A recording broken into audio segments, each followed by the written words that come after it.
Electronic Arts is beta testing its new video game Battlefield 5. The game is a first-person shooter in which players fight in World War II. But in order to keep the game from becoming toxic, EA is banning the use of the word Nazi during online game chat. The Nazi ban raises several questions for gamers, like, why are you shooting at all those German people? And what have they ever done to you? When asked these questions during online chat, players responded with answers such as, it's because they are, and those lousy Krauts are all a bunch of, which seemed highly unsatisfactory given the appalling level of violence. One gamer said he was killing the Germans because their leader was, quote, literally Hitler, unquote. But this just seemed like the usual left-wing hyperbole. After all, what's wrong with Hitler being literally Hitler as long as he's not a Nazi? And is he a Nazi? No one could say. There are other controversial issues with the game. For instance, some players complained Battlefield 5 allowed gamers to play as female soldiers fighting on the front lines, which they said was not realistic. But while Electronic Arts said they would not remove the female soldiers, they did agree to make the game more realistic by having them lose every battle to the superior all-male German army, which they're fighting for no discernible reason. Further investigation revealed that the ban on the word Nazi was the idea of EA game developer Hakmi Dinwitz, who previously contributed to the George W. Bush administration by naming the War on Terror. Dimwitz told reporters, quote, Bush wanted to call it the War on Radical Islam or the war on any damn SOB who can't worship God like a civilized human being, but I thought War on Terror would be less toxic by depriving the entire conflict of any comprehensible motive, unquote. Battlefield 5 will soon be available in stores to anyone who wants to kill Germans for no apparent reason. So it should be a popular game. Trigger warning, I'm Andrew Klavan, and this is The Andrew Klavan Show. I feel hunky-dunky, life is tickety-boo. Birds are winging, also singing hunky-dunky-doo. Ship-shape, tipsy-topsy, the world is zippity-zing. It's a wonderful day, hurrah, hooray! It makes me want to sing. Oh, hurrah, hooray! Oh, hooray, hurrah! All right, hooray. The hooray hurrah guy is back. The 8-year-old called me the hooray. That's what my name from now on, the hooray hurrah guy. We have a really interesting interview with Neil deGrasse Tyson today. He has a new book out called Accessory to War. And Tyson gets a lot of dinging from the right because he has sort of he said a lot of things about religion. He's made some comments about, Trump and right-wingers and all this. But I asked him about all of this. It's a really interesting interview, and we had a very good conversation, and I thought he came across, put forward his line pretty well. It's really worth listening to, and I hope you'll hang around for that. We will stay on Facebook and YouTube. That's no reason. It's actually more reason for you to come over to the Daily Wire and subscribe. And also, of course, the main reason, we want your money. Also, if you're obviously on the Carolina coast, it's going to be a big Klavanless weekend over there. The Hurricane Florence is coming in. My advice to you, do not be an idiot, be a smart guy. The way you can tell is if you are on the Carolina coast and you turn to the person next to you and he's no longer there. He's the smart guy. You're the idiot. Okay, that's how you tell that. All right.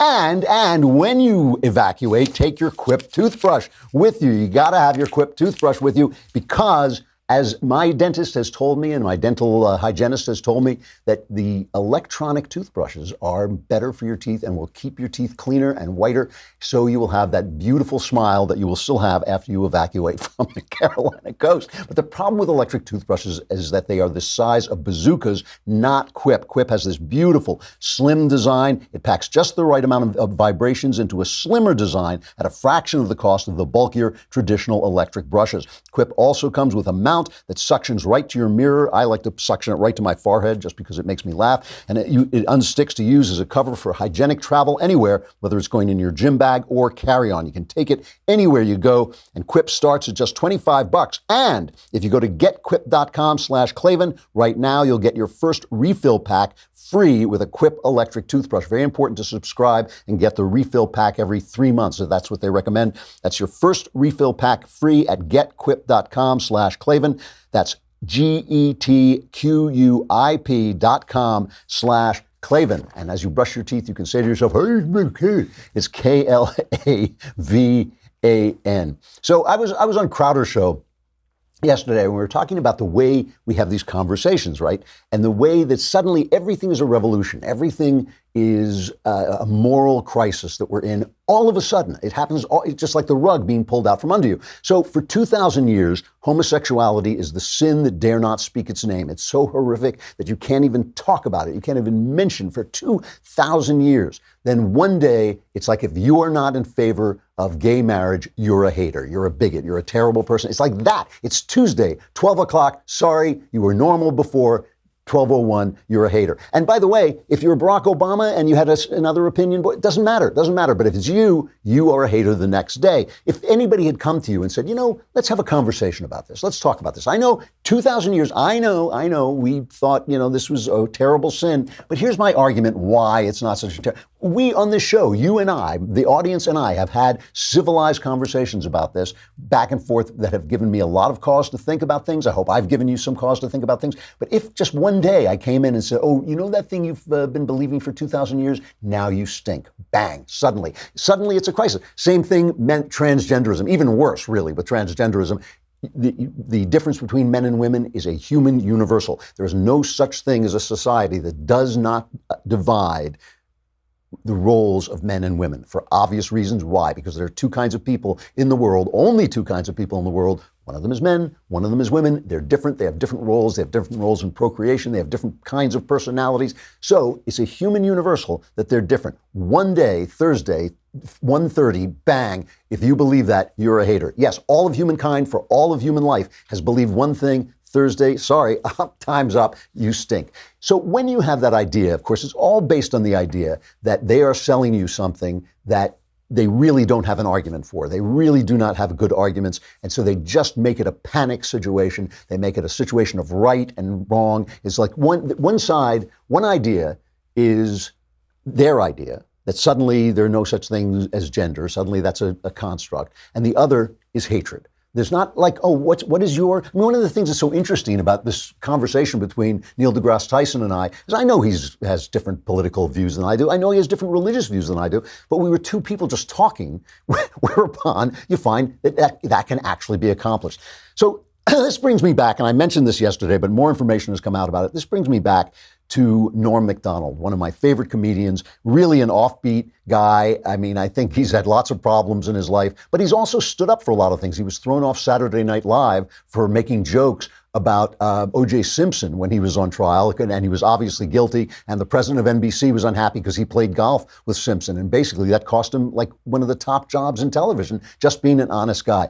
He's got a big mouth, but he is hilarious. I listened to his audiobook, I've said this before, based on a true story, his kind of fake novelized memoir. Twice I had to pull off the road. I was laughing so hard I would have died. When I say that, I mean I literally would have crashed the car. I was laughing so hard, the tears pouring down my face. Crowder calls him the most important comic mind in the country. I think that's absolutely right. He is certainly the most original stand-up guy going. So he went out and he made these statements about Me Too. He's supposed to be on The Tonight Show. And it was Kimmel Show, right? Was it Jimmy Kimmel Show? Fallon. Okay, it was Fallon Show, sorry. So he was going to be on Fallon Show, and he made these comments in an interview with the Hollywood Reporter where he said, it used to be, they would say, well, there's so many women accusing, 100 women can't be lying. Then it became one woman can't lie, and that became I believe all women. And you're like, what?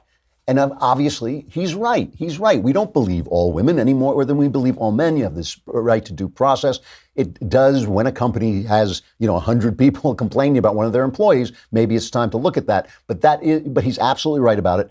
And then he said that, he started to talk about his feeling for people that he knew, like Roseanne Barr and Louis C.K., and he was talking about how sad it was and all this. And so Jimmy Fallon comes backstage, and I'm reading Norm Macdonald's description of how he was bounced off The Tonight Show for making these remarks. Jimmy came back in, "Can I talk to you, buddy?" And he said he was very, very broken up about it. He didn't want this. He said, "I don't know what to do."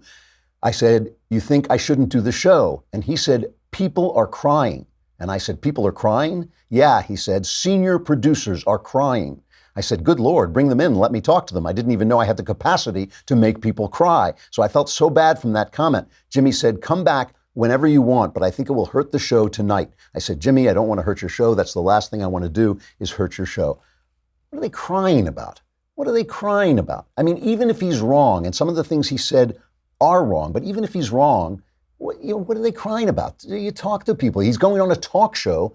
Talk. That's all.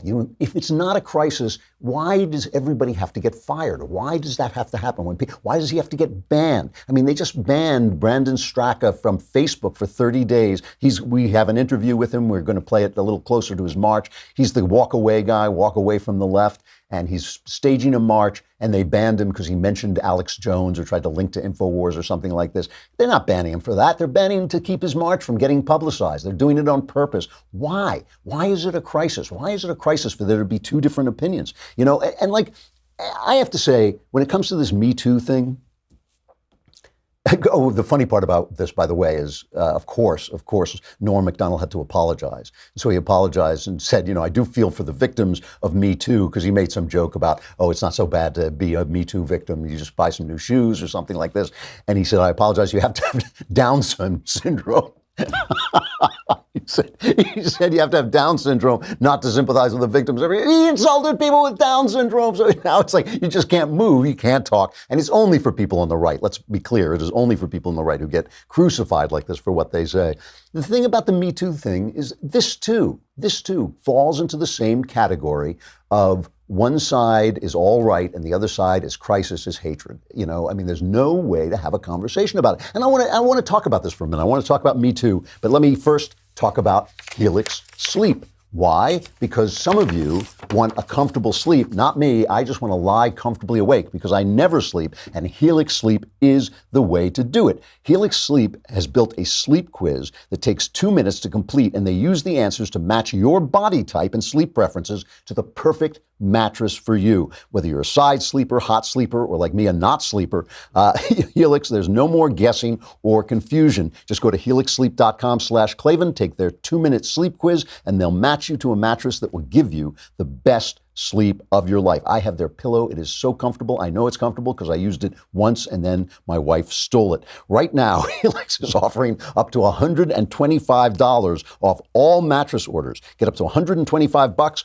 off at helixsleep.com/Klavan. That's helixsleep.com/Klavan for $125 off your mattress order. helixsleep.com/Klavan.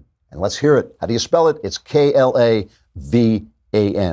So the thing about Me Too is I feel this is also, there's some room for nuance here too. I have mixed feelings about Kevin Spacey, who obviously behaved badly on the set of House of Cards and on other sets and was chasing the boys around or whatever he was doing. But since everybody knew it was going on and nobody stopped him, shouldn't everybody quit? Why is it just him? I mean, the rules changed. If the rules change, I think the guy has a chance to should get a chance to adapt to the new rules. I mean, even some of these guys who behaved in really ugly ways toward women, if they didn't actually break the law, some of them were playing by this is what's going on in this place. Why isn't everybody to blame? Why does that one guy get targeted? So I really do have mixed feelings about it. Now, Les Moonves we were talking about, if those charges of the violent assaults are true, then obviously that is a terrible, terrible thing. And now there's a new one, the guy from 60 Minutes, Jeff Fager, the longtime executive producer of 60 Minutes. He was fired after Jerrica Duncan. I like this because she reported on it. Jerrica Duncan, a reporter, said, there were accusations against him in the New Yorker, and she said she was going to report on it. And he wrote to her, if you repeat these false accusations without any of your own reporting to back them up, you will be held responsible for harming me. Be careful. There are people who lost their jobs trying to harm me. And if you pass on these damaging claims without your own reporting to back them up, that will become a serious problem. So he's saying the claims are untrue, but he threatened her. And that's what he was fired for. He threatened her basically with losing her job. And that's why he lost his job. Very disturbing video of Harvey Weinstein and a business lady named Melissa Thompson. And I'm going to show like just a few minutes of this while she's also talking to, I think it's a Sky News reporter. So she is walking the Sky News reporter through this video. She was selling a demo for her tech startup company, a new video and analytics service. And as part of this, she was recording the sales pitch, right? And Harvey Weinstein came in and dismissed into her office and dismissed all the people and locked the door. And so she's in there alone with Harvey Weinstein, and he's offering basically to buy her service, but then he starts to flirt with her, and he says, "Can I flirt with you?" And she says, "Well, you can flirt with me a little." She's a very attractive lady. Let's just play a little bit more of this, and this is both the video and her explaining it. Okay, I'm going to use your service. Good. On Marilyn Monroe. Good. And then, you can sign me up, tell your boss.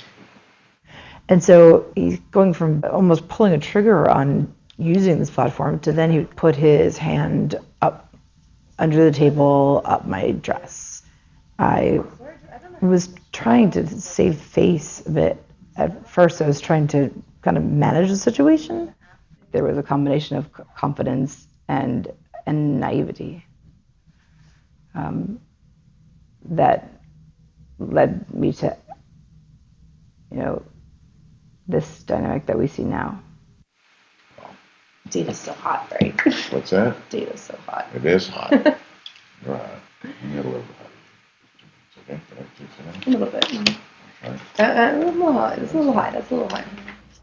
Okay, so she's kind of flirting with him. She slaps him on the shoulder. She says, "Data's so hot." He says, if you couldn't hear it, he's kind of muttering. He says, "You're so hot." And he puts his hand under her dress, and she says, "That's a little high. That's a little high." Now, there's all kinds of nuance here, right? You can say, "Oh, well, she said he could flirt a little. She didn't say, 'Take your hand off me.' She said, 'That's a little too high.'" Later, he enticed her to his hotel room and raped her, she says. She says he actually raped her. Now, I got to tell you, I watched this thing. I have no feeling in favor of Harvey Weinstein here. I understand there's nuance. He may not be guilty of anything in court for what is on that video, right? He may not be guilty on anything for anything that's on that video. She herself says she let him get away with things. She kind of fell into, he's playing her. He's good at what he does. These rapist guys are always good at what they do. He's playing her. He knows how far he can go. He backs off a little. He comes back on again.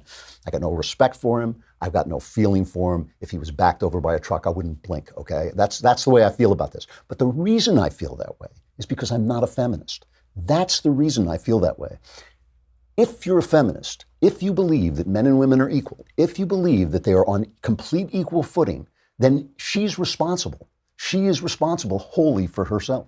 She is responsible for saying, "Take your hand out from under my dress. I do not want you doing that. I don't care whether you buy my product or not." If you're a feminist. If you're not a feminist, if you're me, like the last non-feminist on earth, right, then you believe that he has some responsibility for her because he's a man and she's a woman, that we have to take care of women a little bit. We have to watch out for them a little bit. The world has changed. When I say I'm not a feminist, it's not like I don't understand the world has changed. It's that I don't feel women were oppressed. I feel that they had a certain role, that some of that role changed because of technology and the world changed and some of their economic power disappeared with the Industrial Revolution when a lot of industries moved out of the home. Women's lives change. Now they've changed and moved into the business world. They can make any choice they want as far as I'm concerned, but they don't stop being women and men don't stop being men. And if men do not behave like gentlemen, women are going to suffer. So, there's a piece by a New York Times writer, Courtney Sender, and she talks about having a younger man come over. She meets him on Tinder. Good thinking, Courtney. She meets him on Tinder and he comes over and everything he does, he asks for permission. Can we go to the bedroom?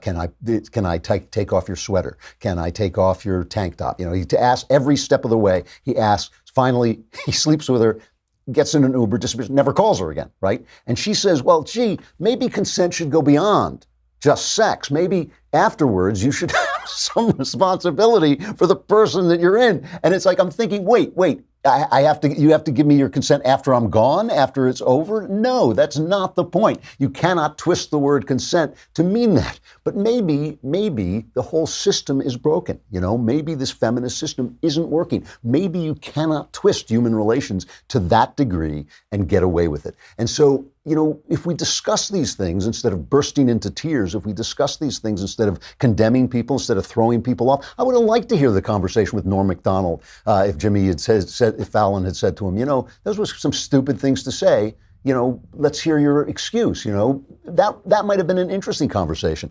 Crying doesn't, there's no crying in freedom. There's no, it's that old movie with Tom Hanks, there's no crying in baseball. Well, there's no crying in freedom. You got to be tough to be free. And it's not enough to sit there and say, oh, he said something, it's hateful.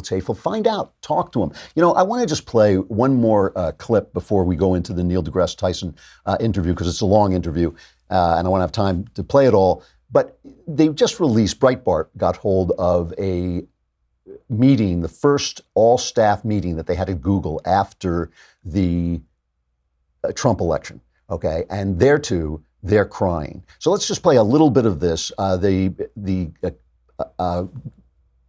Ruth Borat, she is the chief financial officer, describing the night of the election to the entire staff of Google, fighting back tears.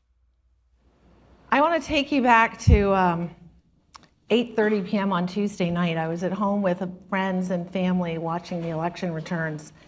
And as we started to see the direction of the voting, I reached out to someone close to me who was at the Javits Center where the big celebration was supposed to occur in New York City, somebody who'd been working on the campaign. And I just sent him a note and said, are you okay? It looks like it's going the wrong way. And I got back a very sad, short text that read, people are leaving, staff is crying, we're gonna lose. That was the first moment I really felt like we were gonna lose. And it was this massive kick in the gut that we were gonna lose. And it was really painful. Note the use of the word we there. She's talking to a room full of people, assuming all of them are on the same side. There's so much to say about what she just said, that we're all on the same side, and they probably are, because if they're not, they get fired. We know that. They fire you for disagreeing on all these social media companies. Google fires people if they think men and women are different. So she's fighting back tears. It's so terrible. And let's also remember who Donald Trump was running against. Right? Let's remember that he was running against, I don't know what C means on a classified document. I had no idea those documents were classified. I just saw the letter C. I thought it was like Sesame Street or something like that. So the whole thing is so absurd, as if there weren't two choices to be made there. Maybe it was Gorgo versus Godzilla, but that was the choices we had. Those are the two choices they had. And she's just assuming that the arc of justice bent in the wrong direction because she lost an election. Now, they keep telling us that, they actually put out a statement after Breitbart releases, but that doesn't affect our actual work. Well, we know it affects their work. We have an email showing that they used Google to direct, especially Latinos, to get them to vote because they knew that they'd vote for Clinton. They believed it was. The people actually doing it said in a stolen email that they believed that this was something they were doing to help Clinton. There is a movie coming out, a documentary called Creepy Line, The Creepy Line, and it's about the power these people have. And I just want to end with that, because I want you to remember, this is just a mindset. They're the ones who are afraid of conversation. I'm not afraid to talk to anybody or have anybody on this show. They're the ones who are afraid of conversation because they're the ones who've created the system in which there's their way and there's hatred. And this is just a reminder this is the trailer for this movie Creepy Line of just how powerful they are. Facebook constantly manipulates their users. They do it by the things that they insert into the news feeds, and they do it by the types of hosts they allow their users to see. They can suppress certain types of results based on what they think you should be seeing, based on what your followers are presenting. It's what Google and Facebook are doing on a regular basis by suppressing stories, by steering us towards other stories rather than the stories we're actually seeking. That's the real manipulation that's going on. I was a design ethicist at Google, where I studied how do you ethically steer people's thoughts. It will always favor one online music service over another and one candidate over another. Google and Facebook has the power to undermine democracy without us knowing that democracy has been undermined. There's what I call the creepy line, and the Google policy about a lot of these things is to get right up to the creepy line but not cross it. These guys have so much power and they talk so much about making the world a better place and serving humankind and all this stuff. They would serve humankind so much more if they would teach people to talk to one another instead of defining hate for them and defining fake news for them and editing people and censoring people. If they would just introduce ways to debate, they would do so much more for humankind, because that's the problem we have, that we're not talking to each other. It's almost time, talking about conversation, it's almost time for the next episode of The Conversation here. It is tomorrow at 5:30 p.m. Eastern. Is that right? That can't be right. It's tomorrow? Friday? Tomorrow. Okay, I always thought it was on Tuesdays. So it's tomorrow at 5:30 p.m. Eastern, 2:30 p.m. Pacific. All of your questions will be answered by the Daily Wire's own Ben Shapiro, and you can record it and slow it down so you understand what he's saying. He may not guarantee his responses will change your life the way mine do, but they'll still make you the smartest, most well-informed person on your block. That is true, they will. As always, this episode will be free for everyone to watch on Facebook and YouTube, but only subscribers can ask the questions. Once again, subscribe to get your questions answered by Ben tomorrow at 5:30 p.m. Eastern, 2:30 p.m. Pacific. Join the conversation. So please stay tuned and listen to this interview with Neil deGrasse Tyson. We get to the God question at the end, but he has lots of interesting things to say about his new book, Accessory to War, The Unspoken Alliance Between Astrophysics and the Military. The book is out now. He is, of course, an astrophysicist, an author, podcast, TV host, and director of the Hayden Planetarium in New York City, one of my favorite venues in New York City. His podcast, Star Talk, is Emmy nominated, and his show, Cosmos, A Space-Time Odyssey, which debuted back in 2014, won 4 Emmy Awards, a Peabody Award, 2 Critics' Choice Awards, and more. The right loves to attack him, but I think you'll find this interview really interesting. Neil deGrasse Tyson, thanks so much for coming on. I appreciate it. Yeah, thanks for having me, and thanks for your interest. Well, the book is called Accessory to War. Really interesting. I'm reading it, written with your research associate, Avis Lang. You're talking essentially about a marriage between the defense industry and astrophysics. Is that a fair way to put it? That's precisely what the entire book is about. And the fact that it's 600 pages long is a small indication of how rich and nuanced and extensive and timeless that relationship has been. And the subtitle of the book is Accessory to War, The Unspoken Alliance Between Astrophysics and the Military. None of this is secret. It just no one ever has the occasion to reflect on it. Whereas the physics community, we know they made the bomb, the H bomb and the A bomb. You needed a physicist for that. They tapped the energy of the atom. And chemists, they made napalm and, chemical weapons. The traditional sciences have obvious applications to conflict when you think about it. But my field, not so much. You say, well, I'd wonder what it is. And so this book is an exploration of the history of that relationship. So let's start with now and then go back into time. Right now, what is the relationship? What is the defense industry looking to astrophysics for? Well, so that's a great question, and in a very recent example. And oh, by the way, just to be clear, since we don't make the bombs or the weapons, but what we care about is strongly overlaps with what the military cares about. Mm. So we care about detecting really dim things in multispectral wavelengths. That's exactly what the military cares about. And our intellectual advances in those and innovative advances in those categories have direct application to things that the military cares about, including stealth. And in 2 recent examples, we once mapped the entire sky using infrared. Again, this is part of the multispectral imaging. When we think of a spectrum, we think of, naively, you just think of like a rainbow, red, orange, yellow, green, blue, violet. But the entire electromagnetic spectrum is not only visible light, but it's infrared and ultraviolet and X-rays and gamma rays and radio waves. We've heard of these bands before, but maybe didn't put them all together as one construct. All of that is light. And through our own innovations, primarily through that of engineers and scientists, we found ways to exploit each of those bands of light for our own needs in civilization. We take microwaves and we use it for communication and to heat our food. We have infrared. Again, it's invisible light, but we use it, the infrared part of bulbs, to keep like the French fries warm at McDonald's for hours before you buy it. But also, missiles moving through the atmosphere leave infrared signatures. And we have maps of the sky charting every single infrared emitting object in the universe detectable from Earth. Well, if you want to detect a missile, you want to know what's not a missile first.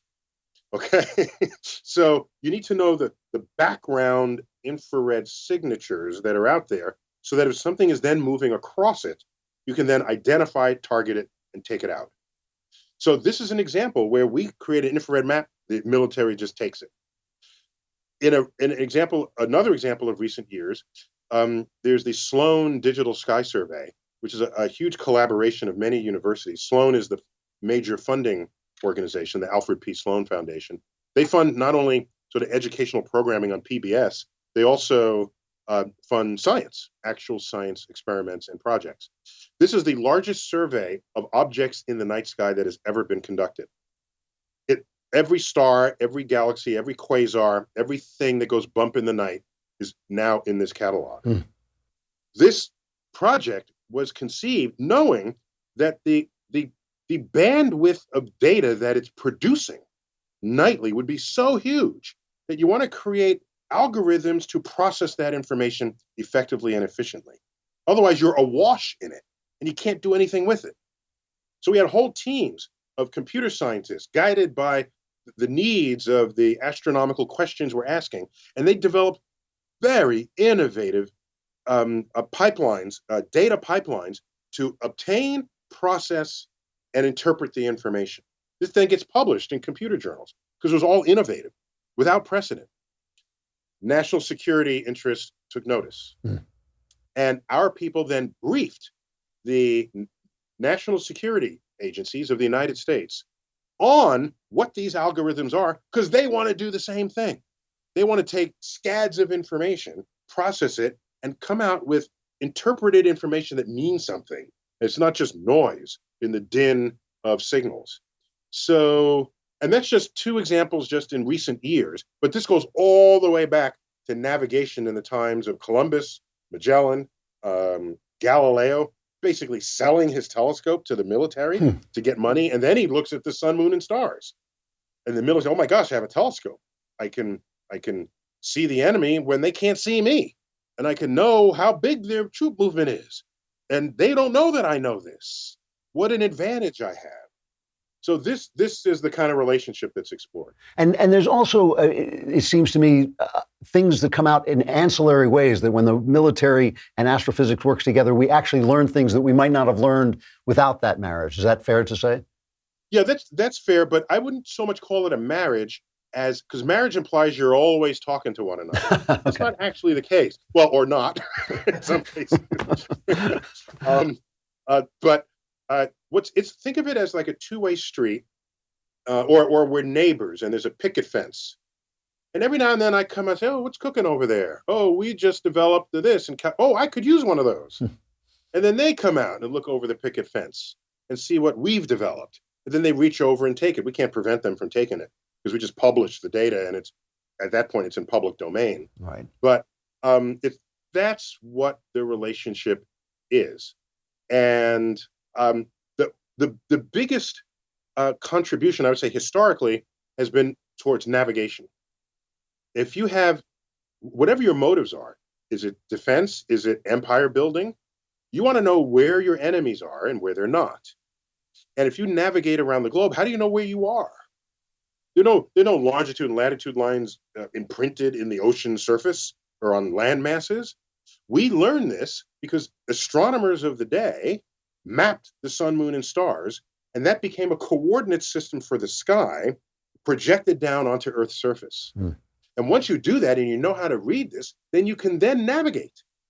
And in one example of this, a stunning example, Captain Cook, we've all heard of the guy, he was sent to the South Pacific to actually do a science experiment to observe what's called a transit of Venus. Only happens every 200 years, a couple hundred years.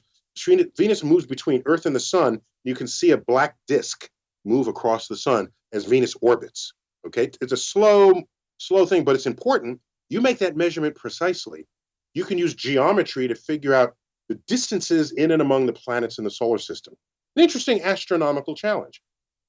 He gets sent with telescopes and tools to make these measurements. Oh, wait, this is Great Britain that sent him. What was their motto for centuries? The sun never sets on the British Empire. Well, why do they get to say that? They got to say that because, for among other reasons, Captain Cook had a second set of instructions. On the flip side of, first, observe the Venus. Oh, here's new navigation tools our astronomers just perfected. Use it to map coastlines of every landmass that is unfamiliar to you and bring that information back. He brings it back within 18 years.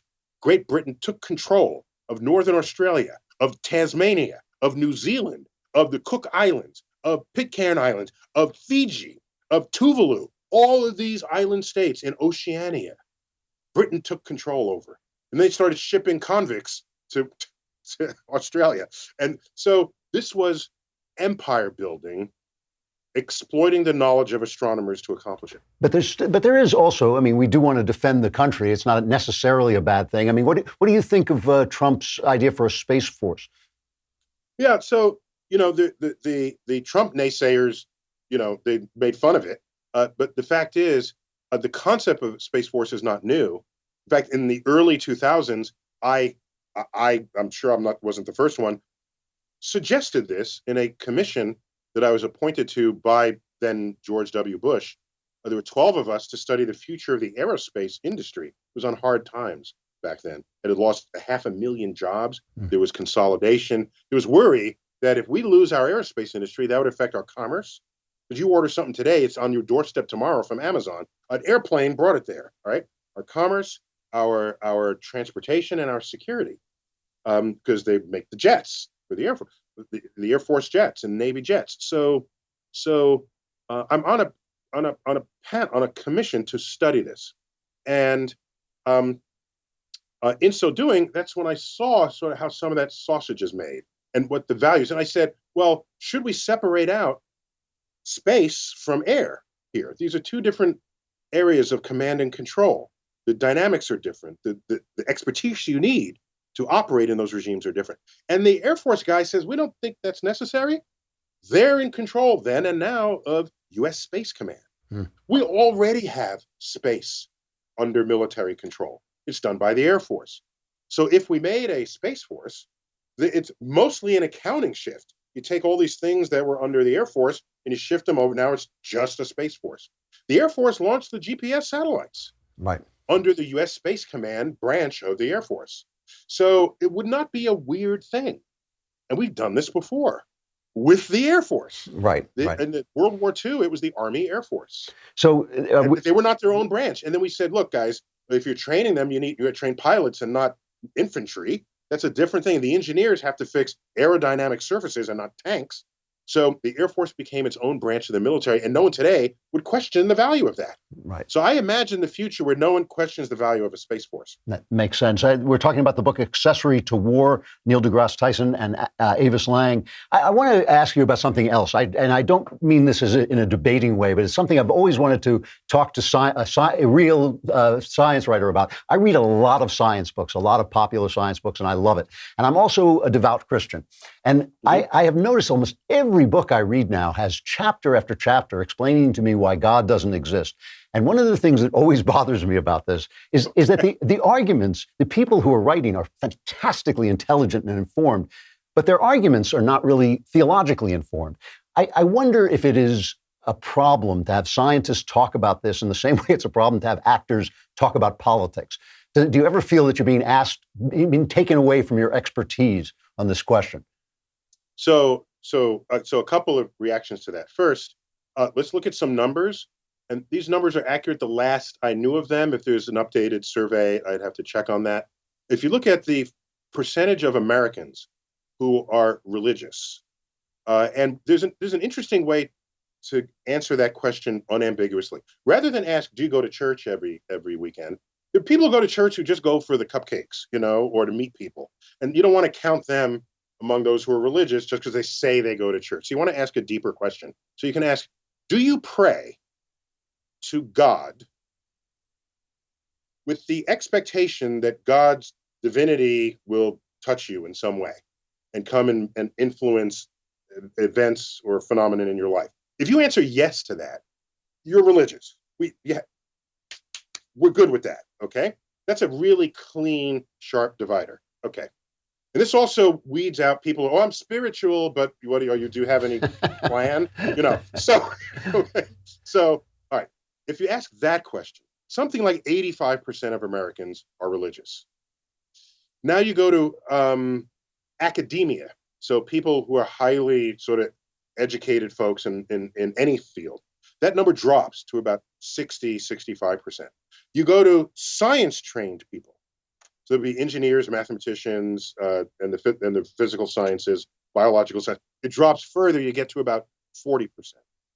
Then you want to divide it up. You get to sort of the biologists. They're actually down around 15%. My field is a little more than that, maybe 18%.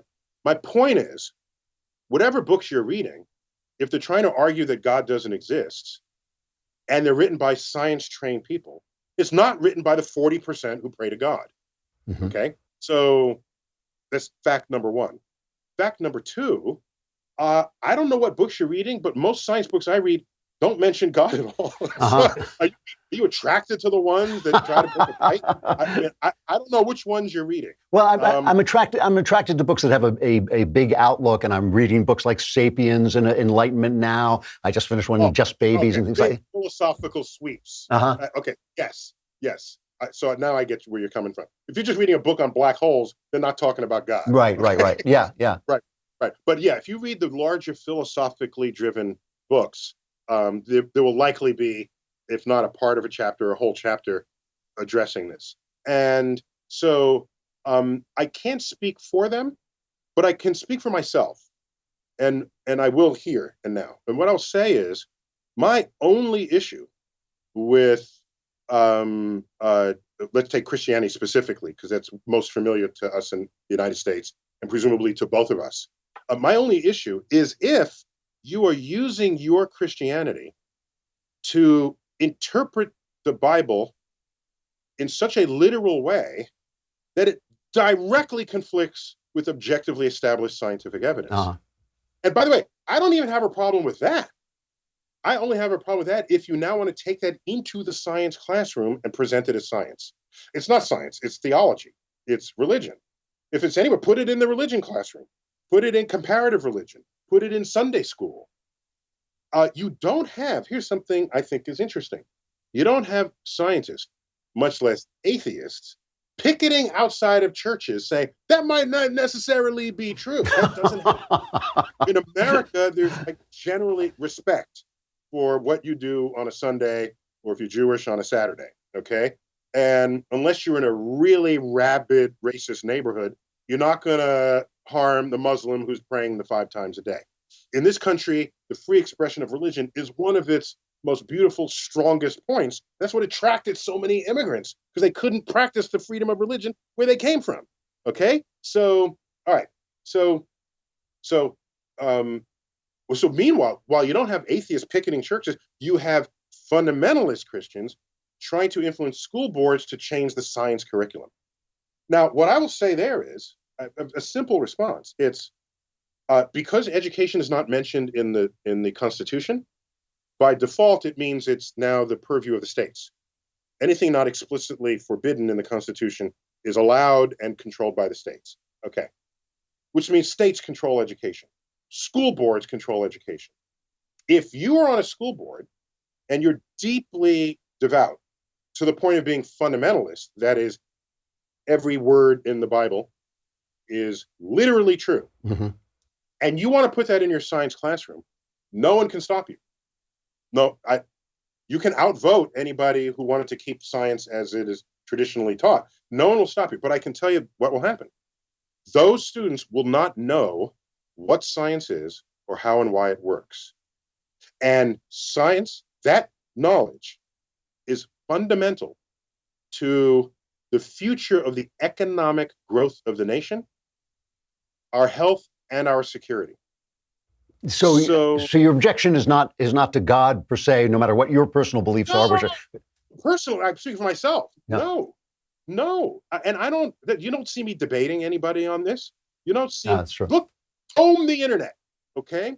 And some of my more viewed videos, I do mention God, but I mention God like in 0.1% of anything I say publicly, but everybody focuses on that and it sort of grows out of proportion with my actual material. But if I'm ever there, I'm simply commenting on however religious you are, we need you to know the difference between theology and science, and that science is a fundamental driver of everything we care about in modern civilization.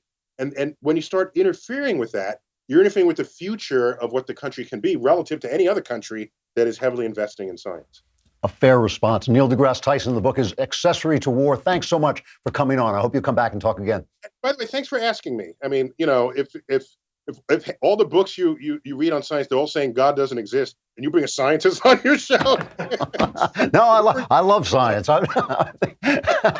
And it was an absolutely fair response, and I appreciate it. Thank you very much.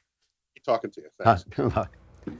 Really interesting. I would love to know your response, what you think of that interview and what he had to say, especially there at the end, but all throughout. Write to aclavin@dailywire.com, and if we get some responses, we'll come on and talk about them.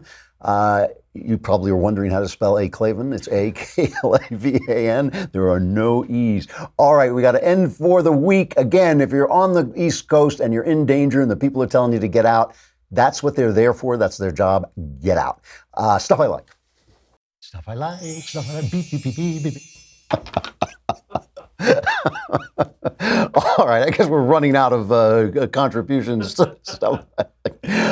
You know, a new version of A Star is Born is coming out. I think it's coming out in early October with, who's in it? Bradley, what's his name? Bradley Cooper and Lady Gaga, I think, isn't it? Go back and watch the original Star is Born, 1937. Directed by William Wellman, one of the truly great directors, starring a forgotten movie star, Frederick March. He actually started as a silent film star, but he went in and had a career well into the 60s and 70s, I think. Janet Gaynor in her only Technicolor film about it, and it's the old story of A Star is Born. Is an actor, a famous actor, discovers a young woman who wants to be an actress, and he helps her career and falls in love with her, and she starts to go up as he starts to decline. And that became a musical with Judy Garland, which is pretty good. It's a good musical. It is kind of touching because it's really after she had lost her youth and she'd been on drugs, and you can just tell she's kind of losing it. And so even in the movie, while she plays the young girl rising, she's actually an older star falling. So that's a good movie too. But really go back and watch this because it is just a wonderful depiction of old Hollywood from old Hollywood. And it's just there's something so basic about it. They always remake it as a musical, but as a drama, it's great. It also has the greatest last line, I shouldn't say the greatest, but one of the greatest last lines in all of movie history. It has a terrific ending. All right, we got to go. The Klavanless weekend is upon us. You can get through, not all of you, but most of you, many of you, some of you, a few of you, who knows, can get through. Survivors, gather here on Monday. I'm Andrew Klavan. This is The Andrew Klavan Show.